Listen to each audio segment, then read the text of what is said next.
The last time that I was using, I was on the streets for 5 months and ended up living in a box in the woods. Not even my box. I was too sick to drag my own box into the woods, which should let you know exactly how addicted to crack cocaine I was. It's a slow descent. You know, I didn't start out in the woods.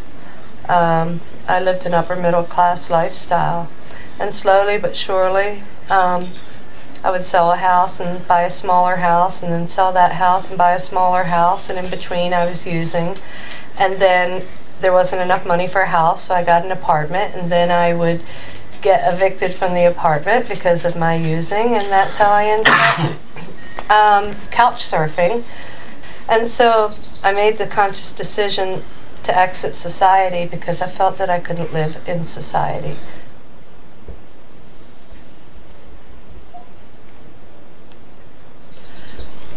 He pulled over at Bull Creek on 360, and I couldn't talk him into leaving, and then he raped me. And somehow I talked him into letting me go, and so he let me go. And I panicked, and I ran out into the road, waving my arms, trying to get help from passing cars, and no one would stop. 3 different cars, and no one would stop. And I looked behind me, and he was coming for me. And so I ran, and I ran into a parking garage, and I ran all the way up to the top, and I saw him still coming, and I couldn't find anywhere to hide, so I ran all the way back down the bottom, and I ran into the woods, and I hid. But I didn't hide deep enough because I didn't anticipate that he would get a flashlight. And so I looked down the trail, and I saw a flashlight bobbing up and down coming towards me. And I knew that he was coming to kill me because he had already done everything else. And so I got up and ran, and I dead-ended at a cliff, and it was him or jump. So I jumped. So I ended up being impaled on a branch, which ripped a 10-inch gap in my leg and threw me forward. And I hit the bottom, and both my arms snapped, and 7 ribs snapped, and my back broke, and both my lungs collapsed.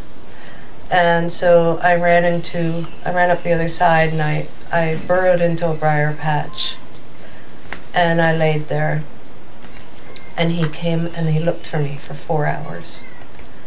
And as I was listening to the twigs snapping under his feet and watching the flashlight light over top of me, that's when I had my spiritual experience.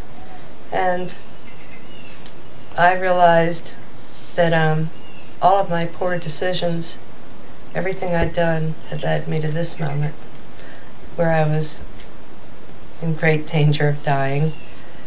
And God said to me, "You're not going to die,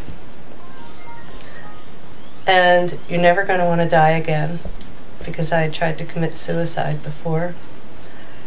And the third thing he said to me is, "There's my work to be done, and that work for you will be working with homeless women." He left eventually. After 4 hours, he couldn't find me, and a few joggers came and they found me, and I was star-flighted to Brackenridge.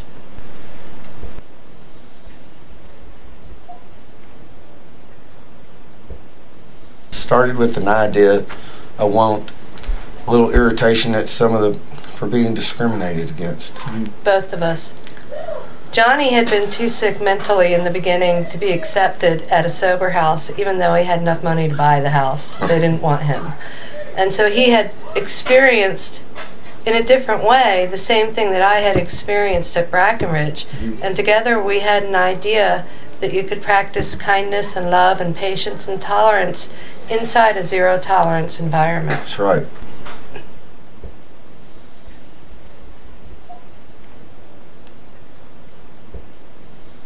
We've helped quite a few people, and the joy that we get from helping others, it's a good thing. To see them grow and move up, move forward in this world, not have to go back to where they came from. It's good. it's the most amazing thing to see someone recover from being broken.